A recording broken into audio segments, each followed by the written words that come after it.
Maseret Vabakama, on va étudier Bezrat Hashem, le Daf Tetzaïn. On reprend à la dernière ligne du Daf Tetva Vamudvet, Rabbi Elazar Mishmeh de Rav Amar. La Gemara, elle avait ramené, elle avait déduit de la Mishnah une contradiction entre la Recha et la Sefa.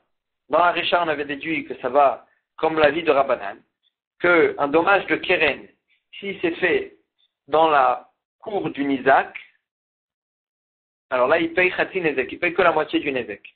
Et la Sefa, on avait déduit que dans ce cas, un dommage de Keren qui a été fait dans la cour du Nizak, il doit payer Nezek Shalem, comme la vie de Rabbi Tarfon. Donc la Recha, elle va comme Rabbanan, et la Sefa, elle va comme Rabbi Tarfon. La Gemara, elle avait donné une première réponse, qu'effectivement, la Recha et la Sefa ne peuvent pas aller ensemble, la Recha comme Rabbanan, la Sefa comme Rabbi Tarfon. Rabbi Elazar Mishmeh de Rav Amar, Kula Rabbi Tarfon. Toute notre Mishnah, elle va comme Rabbi Tarfon. Que lui, il pense que Keren, un dommage de Keren, qui a été fait dans la cour du Nizak, il paye Nezek Shalem. Pourtant, dans la Recha, on avait dit que dans un cas pareil, où ça a été fait dans la cour du Nizak, il paye Khati Nezek. La Gemara, elle répond. Elle dit Recha, Bechater amiyuchedet leperot, leechad mem, veleze velazé leshvarim. Dans la Recha, on parle d'un cas spécial. On parle que le dommage a été causé dans une cour, que cette cour était pour un des deux. Il pouvait mettre là-bas ses fruits, et les deux, ils pouvaient poser là-bas leur taureau. Les gars des chênes avaient la khatera nizak. Puis au sujet du dommage de chêne, c'est que la BMA, elle mange les fruits. Alors là, c'est considéré comme la cour du nizak, parce que c'est que lui qui avait le droit de mettre là-bas ses fruits. Ou les Gavé Keren avaient un Reshut Arabim. Mais au sujet de Keren, puisque et le Nizak et le Mazik, ils ont le droit de mettre là-bas leur taureau, alors là, c'est pas considéré comme la cour du Nizak. C'est considéré comme Reshut Arabim, parce que c'est un endroit où les deux, ils ont le droit de mettre là-bas leur taureau. Et donc, puisque c'est considéré comme un Reshut Arabim, c'est pour ça que dans la Recha, le dommage de Keren, il paye Khati Nezek, comme un cas de Keren qui a été fait dans Reshut Arabim. C'est pas, en fait, au sujet de Keren dans la Recha, c'est pas considéré comme Khatera Nizak, c'est considéré comme Reshut Arabim. Alors que la Sefa, elle nous parle de Keren dans Khatera Nizak, que ça va d'après Rabbi Tarfon, qu'il pense que dans un cas pareil, il payera Nezek Shalem. Mais dans la Recha, au sujet de Keren, c'est pas considéré comme Khatera Nizak. Amar Rav Kahana, il dit, Amrite Nishmate Kameh de Rav Zvid, Minardea. Je dis donc cette sugia devant Rav Zvid de Nardea. Amarli, il m'a dit, Imatik Mukmetla Kula ki Rabbi Tarfon, est-ce que tu peux dire que toute notre Mishnah, elle va comme Rabbi Tarfon, qui pense, lui, que Keren, que généralement il paye Khati Nezek, s'il a été fait dans la cour du Nizak, il doit payer Nezek Shalem. Est-ce que tu peux dire que notre Mishnah, elle va comme lui? Aktane, pourtant il y a écrit dans notre Mishnah. Hashem Mouedet Lechol et Taraouila. Le dommage de chêne, il paye Nezek Shalem comme un moual, s'il mange des choses, si la BMA, elle mange des choses qui sont aptes à elle, qui sont habituelles, et donc c'est considéré comme moi dès le départ, parce que c'est ça qu'elle est censée faire la BMA, et donc c'est normal, donc elle paye les Nezek. On déduit, Raouila in, c'est que si elle a mangé quelque chose qui est apte à elle, qui est normal, Shen Raouila lo, mais si elle a mangé, la BMA, quelque chose qu'elle n'a pas l'habitude de manger, c'est pas considéré comme un Nezek de chêne, c'est considéré comme un Nezek de Keren, parce que c'est quelque chose d'inhabituel. C'est un dommage inhabituel. Et donc dans ce cas-là, donc, elle ne paye pas les Nezek Shalem. Veille Rabbi Tarfon, alors que si ça va d'après Rabbi Tarfon, même si elle a mangé quelque chose d'inhabituel, elle aurait dû payer les Nezek Shalem. Ah, bah, pourtant Rabbi Tarfon, puisque Rabbi Tarfon, il a dit.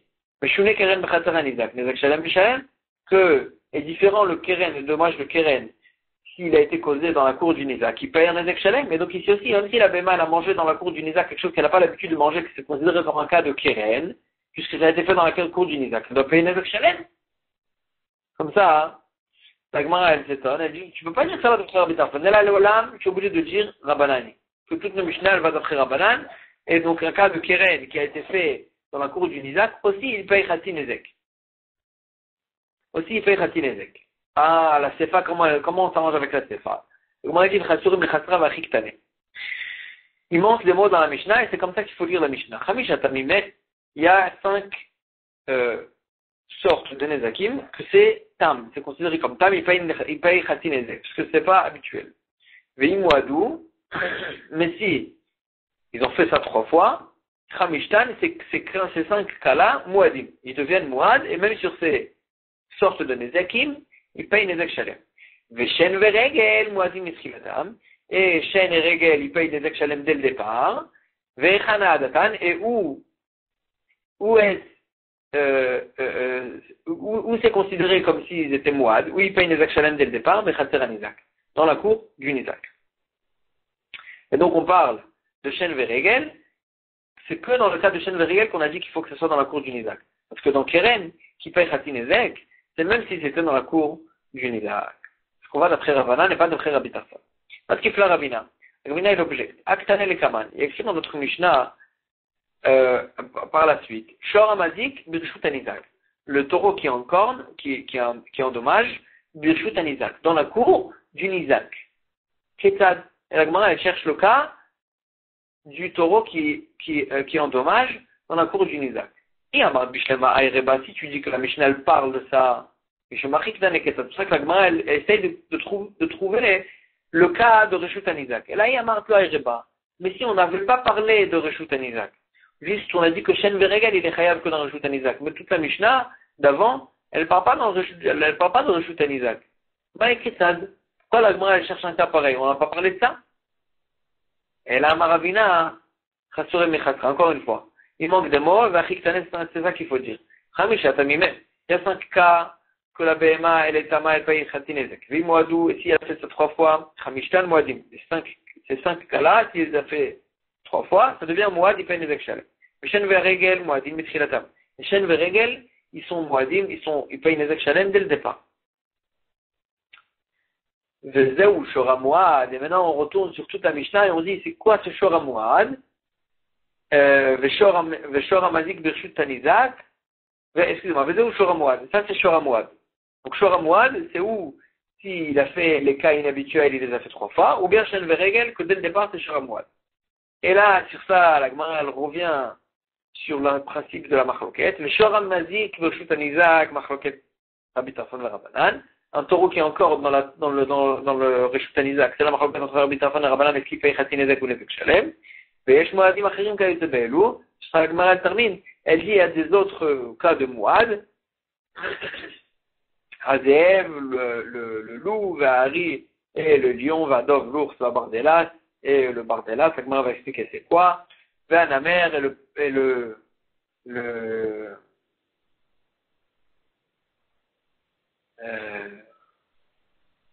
Namer, Anachash et le serpent. Talanamiachi, aussi on a vu cette girsa, toute la girsa comme ça, on l'a vu dans une braïta. Khamishat amimem, vimoadou khamishtan moadim, ici sont devenus moad, les 5 qui deviennent moad, le shen veregel moadim et shilatan, et shen veregel dès le départ ils sont considérés comme moad, veze ou shora moad, ça c'est shora moad. Mais shora mazik de shutanizak, et le cas de shora mazik qui est encore dans le shutanizak, machoken Rabbi Tarfon le Rabbanan, est-ce qu'il paye Nezek Shalem ou Khatin Nezek? Il y a des autres cas qui sont moad dès le départ, et c'est l'ours, le Azev, Ari, Adov, Vanamer, Vabardelas, Vanachash, tous ces 5 cas-là, ces 6 cas-là, pardon, que c'est considéré comme moad dès le départ.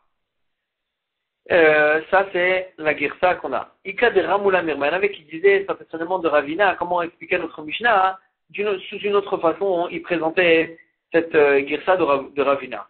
Il posait en fait, il ramenait ça en tant que question. Nan, Khamishat Amin, Khamusha Moadim. Il y a écrit au début de la Mishnah, il y a 5 cas de Tam, et il y a 5 cas de Moad, après qu'ils ont fait ça 3 fois, ils deviennent Moad. De tous les cas, parce qu'il n'y a pas plus que 5 Moadim. Vaïka, pourtant, il y a toute la liste de la fin de la Mishnah. Azev, Arriva, Dov, Anamer, Vabardelas, Vanachash. Que ceux-là, ils sont Moadim, pourquoi tu me dis qu'il n'y a que 5 Moadim? Au Meshan, et sur ça, il vient Ravina, et il dit, Amaravina, Khasrem, Khasra, Vachiktane, Khamishat Amimem, Vimoadou, Khamishta Moadim. Et ensuite, on parle, Veshen Veregel, Moadim, Mitrilatam, qu'il paye des Shalem dès le départ. Vezeu Shora Moad, ça c'est Shora Moad. Veshora Mazik, après, on parle de la halakha de Rabbi Tarfon et Rabbanan. Shora Mazik, Birshut Nizak. Machloket Rabbi Tarfon et Rabbanan. Est-ce que un taureau qui est encore dans le Rishut Anisa qui paye Khatin Nezek ou Nezek Shalem, et Shmoadim Achrim Kaetzebel, ou sur son Raman Afan dans Mishnah, qu'il y en a qui sont mois dès le départ, sans être tam même au départ, et c'est Azev, Ari, Vadov, Anemer, Vavardelas, Vanachash, que tout cela ils sont moadim.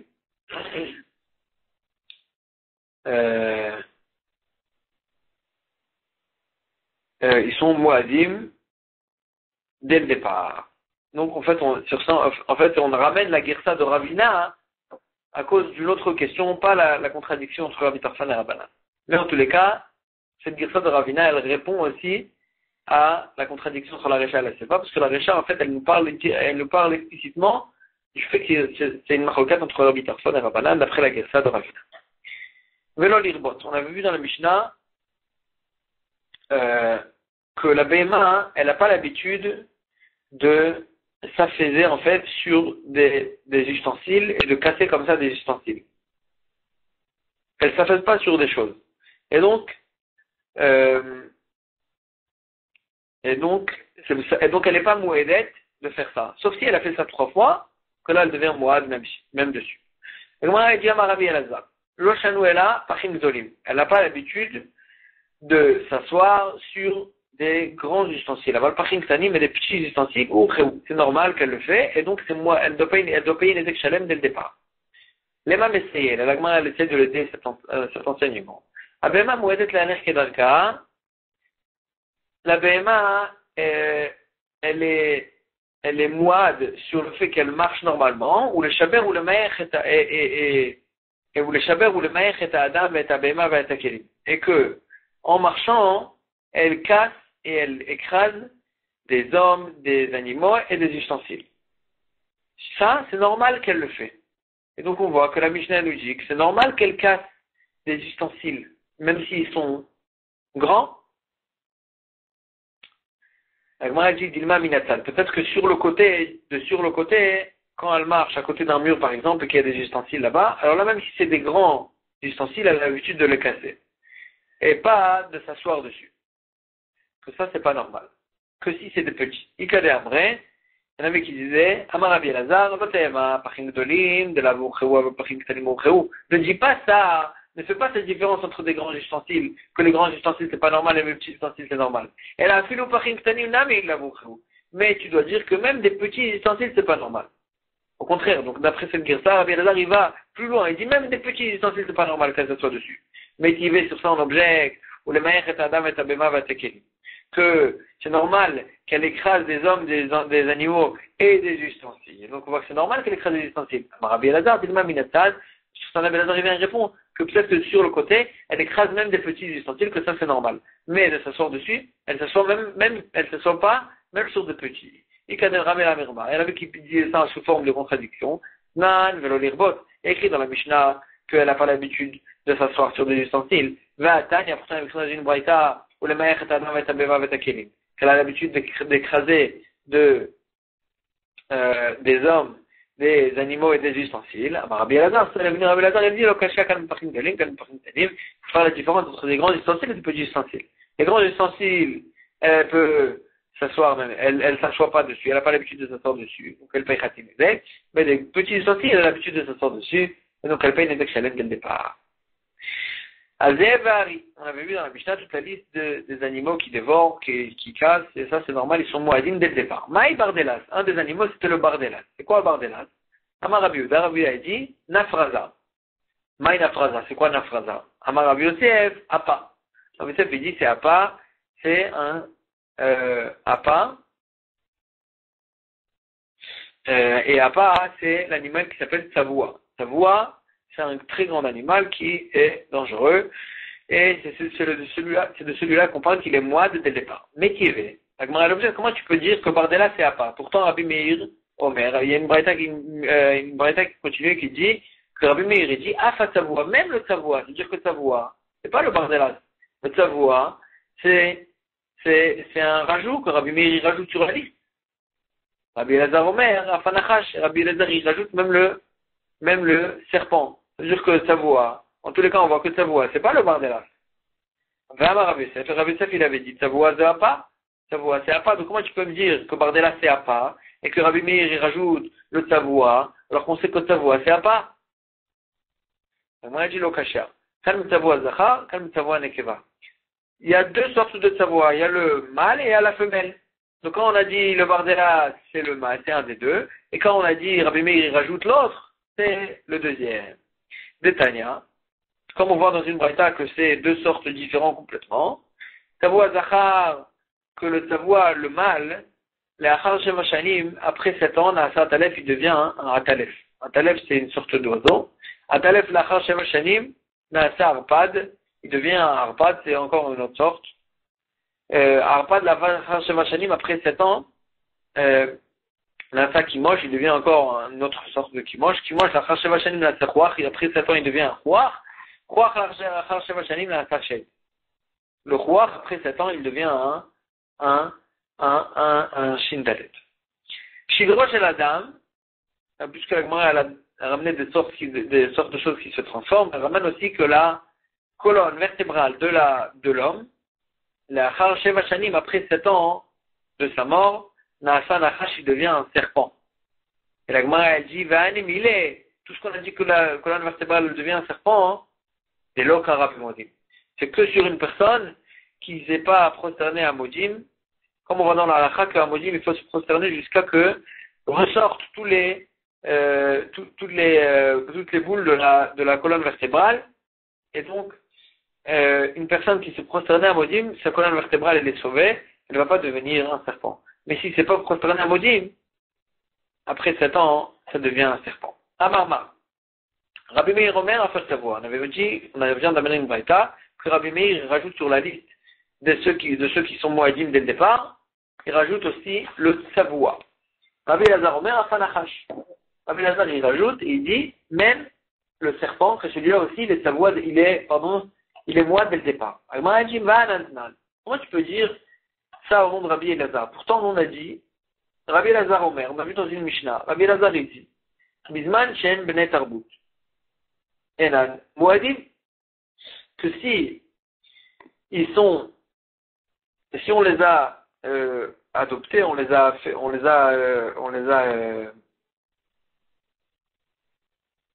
fait grandir et tout.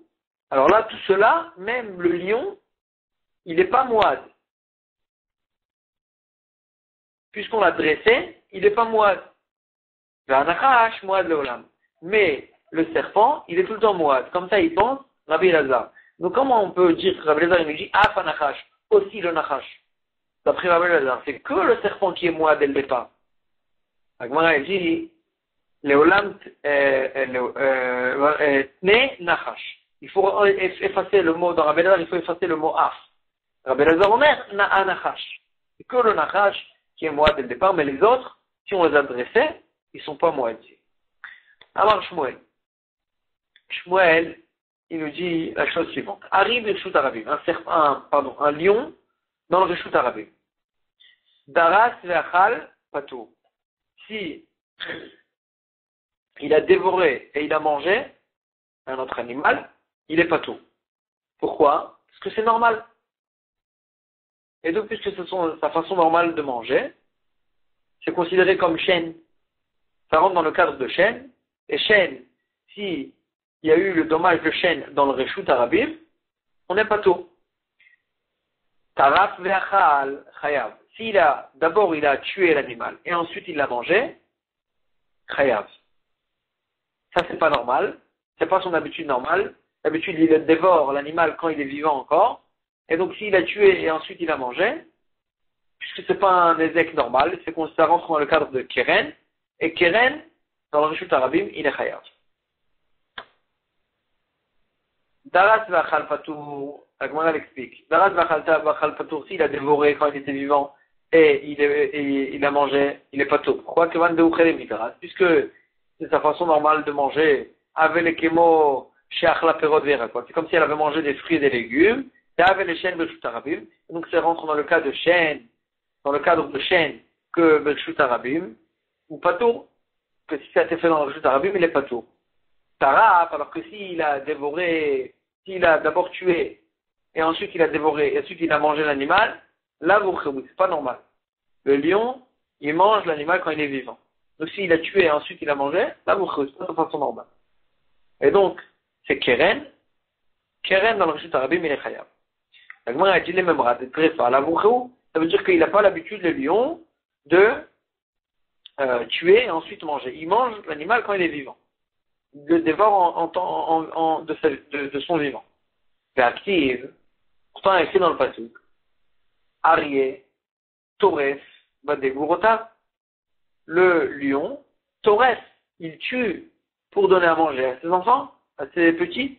La Gemara a dit, effectivement, Bishvil Gurotav, c'est que pour ses petits qu'il tue l'animal pour amener à manger à ses petits. Mais pour lui, quand lui-même il veut manger, il le mange de son vivant. Il le dévore de son vivant. La Gemara s'étonne de la suite du pasuk. Umechanek, l'anivotav, et il étouffe, c'est-à-dire qu'il tue l'animal pour amener à manger à sa femelle. Elle m'a dit, Bishvil Ivotav, la même chose. Pour la femelle, il faisait comme ça. Mais lui, quand il veut manger, il le dévore de son vivant. Et il remplit ses trous de terrestres, des animaux qu'il a tués. Donc on voit qu'il les tue. On m'a dit, Bishvil Chorav, quand il veut mettre dans ses trous pour garder de quoi manger pour la suite, alors là, il le tue. Mais quand il veut manger pour maintenant, alors là, il le dévore de son vivant. Umonotav Trefa, et ses maisons, il est rempli de Trefa de ce qu'il a tué, donc on voit qu'il les tue. Donc, on a dit, Bishvil Umonotav, la même chose, quand il veut ramener chez lui à la maison, il les tue. Mais quand il veut manger sur place, il le mange, il le dévore de son vivant. Et sinon, c'est pas normal, ça rentre dans le cas de Keren, et il réave de Shutarabu. Ve'atania, pourtant on a vu dans une brata, un animal qui est rentré dans la cour du Nizak, Tarfa be'ema ve'achla, Bassar, Meshalem, Nezek Shalem, si elle a tué la be'ema et elle a mangé la viande, elle paye Nezek Shalem. Donc on voit que c'est normal. Que d'abord elle tue, ensuite elle mange. Le lion, qui fait rentrer dans le cadre de Chaya. Et donc, on voit que c'est normal et qui paye Nezek Shalem parce que c'est chêne. Ici, de quoi on parle? Chez Tarfa, l'Aniach. On parle d'un cas où elle a tué la BMA pour garder. Comme ce qu'on a vu dans le pasuk, que quand elle veut garder, elle tue. Moi, dit comment tu peux dire qu'elle voulait garder? Ah, Achlak Tanim, ça écrit dans la Mishnah. Qu'elle a tué, Ve'achla Basar, elle a mangé de la viande. On parle d'un cas où elle a tué la BMA pour garder, donc c'est normal. Et ensuite, elle a changé d'avis, elle a commencé à manger la viande. Mais quand elle a tué, c'était pour garder. Et donc, c'est normal, c'est un dommage normal. Et donc, ça revient dans le cadre de chêne. Et chêne, qui paye les ex-chalem. Comment tu peux savoir qu'elle comptait, la Bema, elle comptait manger, le garder pour la maison, et ensuite elle a changé d'avis. Comment tu peux savoir ça? Léod, et en plus, des Shmuel Nami, Dilmachiou, même dans le cas de Shmuel. Shmuel, il a dit au début de la Sugia, que Shmuel nous a dit qu'un lion, dans le Rishut Arabim, s'il le tue et s'il tue l'animal, c'est pas normal. C'est pas normal. Il était censé le dévorer de son vivant. Pourquoi? Pourtant là-bas aussi, tu peux dire que même s'il tue, c'est normal. Parce que peut-être qu'il a tué, parce qu'il comptait au départ garder la BMA, et ensuite il a changé d'avis quand il a mangé. Et donc si c'est dans le Rishut Arabim, il aurait dû être patour. Parce que peut-être que c'est un cas de chêne, parce que il a tué, il comptait la dévorer, il comptait la manger par la suite. Donc c'est normal qu'il a tué la BMA, et donc peut-être que c'est un cas normal. Et donc si ça a été fait dans le Rishut Arabim, puisque c'est normal, ça rentre dans le cas de chêne, et de chêne, il n'est pas tout dans le Rishut Arabim, comment tu peux le rendre Hayab? Comment tu peux le rendre Hayab?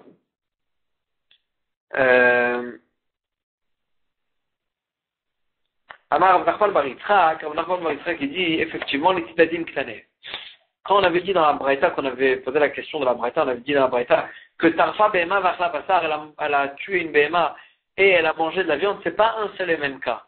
C'est deux cas. Et tu donnes sur deux côtés. Chez Tarfa, la Niach, elle a tué une BMA pour la cacher. Bémet, elle a pris la viande de cette BMA et elle a caché pour la manger plus tard. Oh, Darsa Vachla. Ou bien elle a dévoré une BMA vivante pour la manger. Dans ces deux cas-là, c'est des cas normaux. Et donc ça rentre, c'est des dommages normaux. Ça rentre dans le cadre de chaîne, comme si elle avait mangé des fruits et légumes. Et c'est pour ça qu'elle paye. Nezek Shalem. Shalem est Nezek Shalem. Mais c'est deux cas différents. C'est pas qu'elle a mangé directement la viande. Elle a laissé la viande. Ravina il répond autrement, qui fait Amar Shmuel, Bari Tarbout. Shmuel, lui, parlait d'un lion dressé. Que, Valibad Rabbi Elazar, et d'après Rabbi Elazar, de Amar Lavouché. D'après Rabbi Elazar, qui dit qu'un lion dressé, puisqu'il a été dressé, c'est pas normal qu'il le dévore comme ça. Et donc, c'est pas un Nezek normal. Et donc, c'est pour ça que c'est considéré comme Keren, et c'est pour ça qu'il est dans le Reshut Harabim, il paye Khatsi Nezek. Si c'est comme ça, puisqu'il a été dressé à Filou Darsan Ami Lechayev, même si le lion il a dévoré de son vivant aussi, il aurait dû être Hayav. Parce que c'est pas normal, il a été dressé, il n'est pas censé dévorer du tout. Et donc, dans le Reshut Harabim, il aurait dû être Hayav de Khatsi Nezek, parce que ça rentre dans le cadre de Keren, c'est pas Shen que tu dis que tu me dis que puisque c'est Shen, alors dans le Reshut Harabim il est pas tour. Non, c'est Keren. Parce que c'est pas normal puisqu'il a été dressé. Et là, moi, elle dit, tu es obligé de dire des Ravina, là, va Shmuel Itmar. La réponse de Ravina, on parle d'un cas d'un lion dressé, là, va Shmuel Itmar. Ça n'a pas été dit sur Shmuel. Elle a un matnita, sur la Braïta. Qui tenait matnita, Bari Tarbout, va être Ravina. Braïta, elle nous a enseigné, que si elle a dévoré une BMA et qu'elle a mangé sa viande, elle paye Nezek Shalem. Ça va d'après Shmuel, ça va d'après Rabbi Elazar qui nous a dit que c'est pas normal puisqu'il a été dressé. Agmara a dit c'est comme ça, si ça va d'après Rabbi Elazar, que c'est pas normal puisqu'il a été dressé, pourquoi tu me dis qu'il paye Nezek Shalem? Puisque c'est pas normal, c'est Keren. Si c'est Keren, il paye, il aurait dû payer Khati Nezek. C'est ça qu'Agmara le pose, il y a écrit Khati Nezek, bah il chaloumé. Il aurait dû payer Khati Nezek. Agmara dit des Ayad.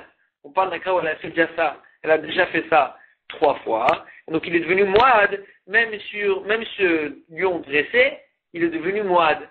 Agma il dit, pourquoi on a enseigné ce cas-là dans les Toladot de Shen?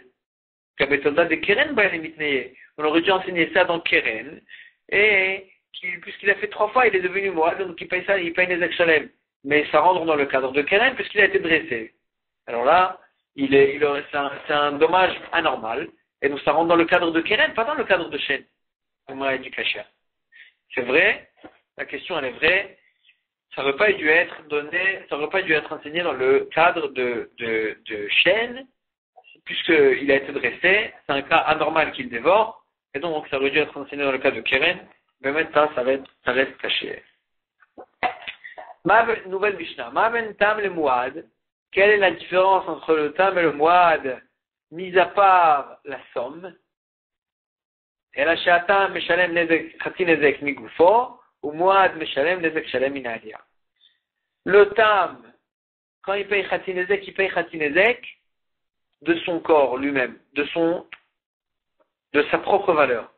Si le tam, il a endommagé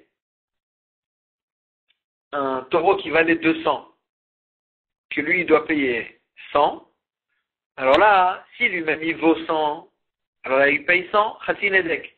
Mais s'il vaut 50 par exemple, il paye que 50. Donc il doit payer Khati Nezek, mais il payera jamais plus que sa propre valeur.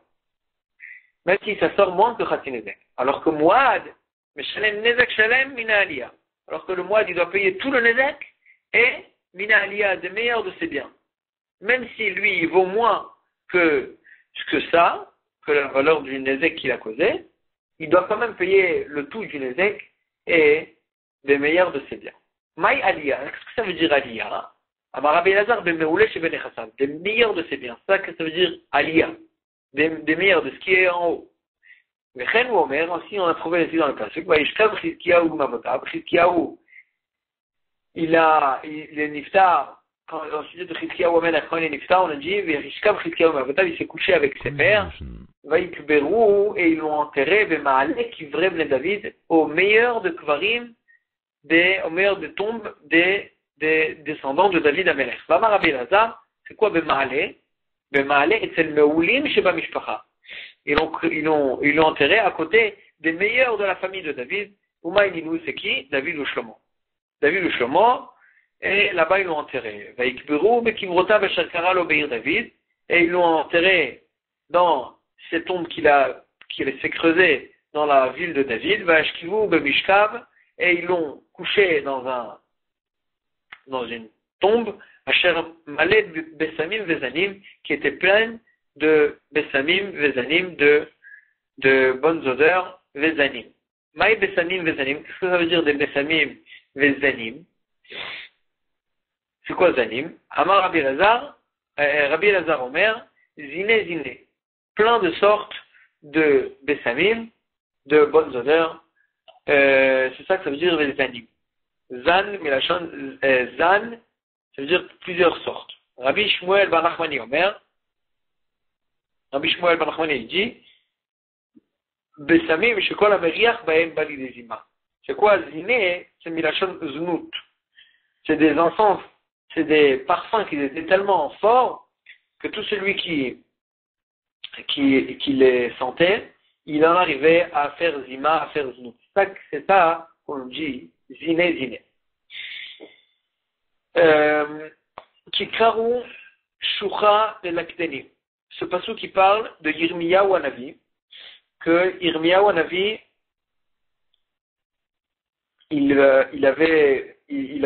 c'était un prophète qui était du temps avant la destruction du temple, et tout le temps il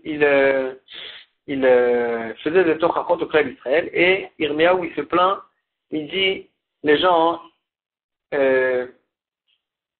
qui karou shucha le lakdeni, ils ont creusé des trous pour me faire tomber dedans, ou pachim tamnu le raglai, et ils ont tiré des filets pour des filets pour me faire trébucher.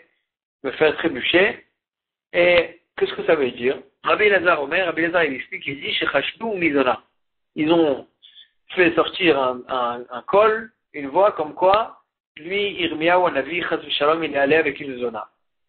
Et ça veut dire Karu Shucha el-Akneni, qu'ils ont creusé un trou. Parce qu'une znout, c'est comme un trou qu'on ne sait pas comment on s'en sort. Quelqu'un qui commence, c'est dur pour lui de s'en sortir. Rabbi Shmuel ben Nachmani Amar, Shechashdou Meshetish. C'est pas d'une zona qu'ils l'ont fait, qu'ils l'ont soupçonné. Ils l'ont soupçonné qu'il allait avec une Eshetish, une femme mariée. Alors, moi, j'ai dit, après celui qui explique qu'ils l'ont soupçonné d'une zona, il nous dit, c'est ça qui dit le pasuk qui shoucha muka. Zona, le pasuk qui nous dit qu'une zona, c'est considéré comme un trou profond que celui qui commence, il s'en sort pas. Donc ici aussi, je comprends qu'on dit qu'Ikaru Shuchal Lagdani, ça porte à une zona. Et là, mais celui qui pense qu'ils ont soupçonné qu'il allait avec une chatish, maï Shucha. Qu'est-ce que ça veut dire Shucha? Où on a vu que quelqu'un qui va avec une chatish, c'est comme si qu'il est tombé dans un trou. Ça, on n'a pas trouvé dans le psukim. Agma a dit, Atou Eshatish Minafka Michal Zona. Est-ce qu'une Eshatish, c'est pas une zona? C'est aussi une zona. Et donc, si elle est avec une autre personne, c'est une zona. Et donc, elle peut être appelée aussi une shucha, comme un trou. Maintenant, elle pose une autre question. Je comprends d'après celui qui dit qu'ils l'ont soupçonné qu'il allait avec une Eshatish. Il nous dit, c'est ça qui nous dit le pasuk, que Yirmiya, il dit à Hachem, Vata Hachem Yadata et toi Hachem, tu connais toutes leurs mauvaises idées. Que toutes leurs idées pour me faire mourir. Pourquoi? Parce que quelqu'un qui va avec une échatiche, il est chayav mita, et donc si on soupçonnait d'une échatiche, il voulait en fait le tuer de cette façon-là. Et donc je comprends qu'il dit à Hachem, Yirmiyahu, toi Hachem, tu sais qu'il voulait me tuer. Et là, le mandama, Shechashdou, Mizona, mais d'après celui qui dit qu'ils l'ont juste soupçonné d'être allé avec une zona, Maïlamout, on voit qu'il voulait les tuer. Qu'il voulait le tuer. Quelqu'un qui va avec une zona, il n'est pas chayav mita. Agma a dit non, effectivement, c'est une autre histoire. Chez Shlichou les Be'ertit. Ils ont ils ont jeté Yirmiyahu dans un trou, un puits de ciment pour le tuer en fait. Comme ça, ils voulaient le tuer. Jusqu'à que Chizkiyahu il a changé d'avis, Chizkiyahu le roi de cette époque il a changé d'avis et il a dit de le faire sortir de là-bas, mais il voulait en fait le tuer, l'étouffer dans ce trou-là de ciment. Darash Rava il faisait la dracha au sujet d'un autre pasouk de Yirmiyahu, Maïdirkiv, qu'est-ce qui est écrit dans le pasouk? Yum mushlachim lefanecha be'et apecha asevael, que Yirmiyahu il demande à Kadosh Baruch Hu que ses ennemis ils soient Murchalim lefanecha, qu'ils trébuchent devant toi, et que Be'et Apecha, et quand tu te mets en colère, Asebahem, venge-toi de. Amar, qu'est-ce que ça veut dire qu'ils soient Murchalim, qu'ils trébuchent devant toi? Amar Yirmiyahu, il fait à Kadosh Baruch Hu, Yirmiyahu, il a demandé à Kadosh Baruch Hu, Ribono Shalom, maître du monde, Afilu Beshash, Osin Tzedaka, même quand ils font de la Tzedaka, que normalement la Tzedaka, elle sauve la personne de la mort. Tzedaka Tatil Mimavet. Donc même eux, qui m'ont fait tellement de choses, que tu veux les tuer, qu'il faut les tuer, il faut les faire mourir, et que s'ils font de la tzedaka, ils vont être sauvés de la mort. Alors là, il demande à Kadosh Baruch Hu, même quand ils font de la tzedaka, Archilem ibn Adam Shenam Ewanim. Fais les trébuchés qui donnent la tzedaka à des gens qui sont pas bien, à des ramaïm, à des gens qui les trompent, qui n'ont pas vraiment besoin de la tzedaka. Pour ne pas qu'ils reçoivent du salaire sur la tzedaka qu'ils font, que cette tzedaka, elle va les sauver de la mort qu'il faut leur donner. Et Yirmiyahu demande à Kadosh Baruch Hu, tue-les. Et même s'ils font de la tzedaka, fais que ça ne soit pas de la vraie tzedaka, comme ça tu peux les tuer, qu'ils aient pas que la tzedaka qu'ils font ne les protège pas. C'est ça qu'il a demandé Yirmiyahu à Kadosh Baruch Hu. On va s'arrêter ici pour aujourd'hui.